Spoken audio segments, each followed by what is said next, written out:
शहापूर येथे कल्पना nurse and paramedical institute विरोधात विद्यार्थ्यांची तक्रार, शहापूर तहसीलदार यांनी दिले चौकशीचे आश्वासन। शहापूर दिनांक 27 मार्च 2026 आदिवासी शैक्षणिक व सामाजिक संस्था संचलित कल्पना नर्स अँड पॅरामेडिकल इन्स्टिट्यूट कडून विद्यार्थ्यांची फसवणूक झाल्याच्या आरोपावरून आज शहापूर तहसीलदार परमेश्वर कासुळे तसेच शहापूर पोलीस स्टेशनचे पोलीस निरीक्षक मुकेश ढगे यांच्यासोबत सविस्तर चर्चा करण्यात आली। यावेळी तहसीलदार कासुळे यांनी विद्यार्थ्याच्या तक्रारीची गंभीर दखल घेत संबंधित संस्थेची सखोल चौकशी करून योग्य ती कारवाई केली जाईल असे आश्वासन दिले। तसेच विद्यार्थ्यांना न्याय मिळवून देण्यासाठी प्रशासन सकारात्मक भूमिका घेईल असेही त्यांनी स्पष्ट केले। या बैठकीस अखिल भारतीय आदिवासी विकास परिषदचे कोकण महाराष्ट्र प्रदेश उपाध्यक्ष रवींद्र मराडे, तालुका अध्यक्ष विष्णू ठोंबरे, शहापूर तालुका अध्यक्ष हरी हंबीर, महाराष्ट्र कार्याध्यक्ष कृष्णकुमार ठोंबरे, तालुका उपाध्यक्ष संदीप वेहले, तालुका सचिव राजू भला, रिपब्लिकन पार्टी ऑफ इंडियाचे महाराष्ट्र उपाध्यक्ष विनोद थोरात यांच्यासह अन्यायग्रस्त विद्यार्थी मोठ्या संख्येने उपस्थित होते। दरम्यान विद्यार्थ्यांच्या समस्या लवकरात लवकर मार्गी लागल्या नाहीत तर अखिल भारतीय आदिवासी विकास परिषद व रिपब्लिकन पार्टी ऑफ इंडिया तसेच सर्व अन्यायग्रस्त विद्यार्थी यांच्या वतीने शहापूर तहसील कार्यालयासमोर उपोषण करतील असा इशाराही यावेळी देण्यात आला आहे। या प्रकरणामुळे शहापूर तालुक्यात खळबळ उडाली असून प्रशासनाच्या पुढील कारवाईकडे सर्वांचे लक्ष लागले आहे।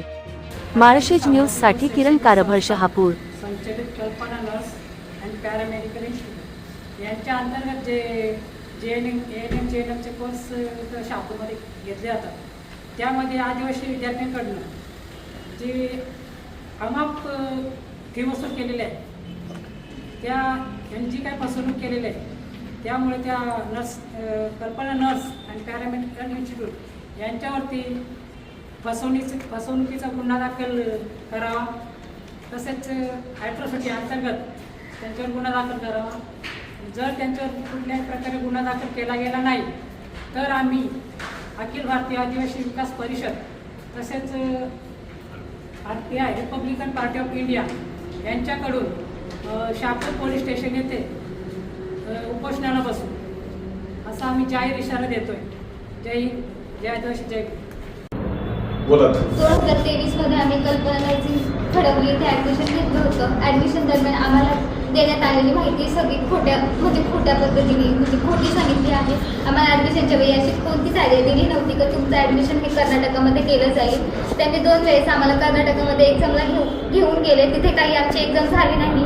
त्यानंतर आमचे डॉक्युमेंट्स त्यांनी काढले, त्यावेळेस आम्ही त्यांच्याकडे ॲडमिशन कॅन्सल करण्यासाठी आलो होतो। तेव्हा त्यांनी आम्हाला अशी माहिती दिली की जर तुम्हाला ॲडमिशन कॅन्सल करायचं असेल आणि डॉक्युमेंट्स हवे असतील तर 3 लाख भरावे लागतील आणि तुमची ॲडमिशन आता मी पुण्यामध्ये करतोय अशी आम्हाला काहीच आयडिया नाही। त्यांनी परस्पर कर्नाटकामध्ये डॉक्युमेंट्स काढून पुण्यामध्ये ॲडमिशन केलं आणि जेव्हा आज आम्ही एक्झामसाठी तिथे गेलो तेव्हा आम्हाला समजलं की आमचं ॲडमिशन हे पुण्यामध्ये झालेलं आहे आणि त्या पुण्यामध्ये कॉलेजला असं सांगितलं आहे की तुम्ही स्टुडंटशी संपर्क साधू नका।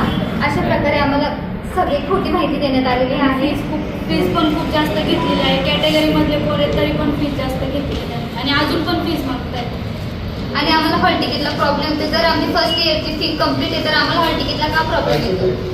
हॉल तिकीटच्या एक्झामच्या वेळी आम्हाला असं सांगितलं जातं की सेकंड इयरची फी भरा तेव्हा तुम्हाला फर्स्ट इयरचं हॉल तिकीट दिलं जाईल। दुसऱ्या वर्षाची पण पूर्ण नाही 15,000 भरली तरी पण मला हॉल तिकीट दिलं नव्हतं। ते बोलते तुझं ॲडमिशन कॅन्सल करून तुझं हॉल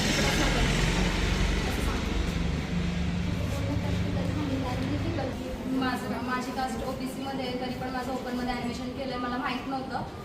ते मी आता कॉलेजला जसं मी इन्फॉर्म केलं, माहिती काढली, माझी प्रोसेस म्हणजे एक्झामचं वगैरे माहिती काढली तेव्हा मला कळलं की माझं ओपनमध्ये ॲडमिशन केलं आहे आणि मला काहीच माहिती नव्हती दिली की माझे ओपनमध्ये ॲडमिशन केले करून मी त्यांना पूर्ण पैसे दिले 60,000 रुपये, पण त्यांनी माझ्या कॉलेजला फक्त 10,000 रुपये दिले। हे पण मला त्या कॉलेजवाल्यांनी सांगितलं स्वतःहून कॉल करून की तुझे फक्त 10,000च भरलेत आणि मी जेव्हा एक्झामला गेली तेव्हा मला हॉल तिकीट देखील देत नव्हते तिथले।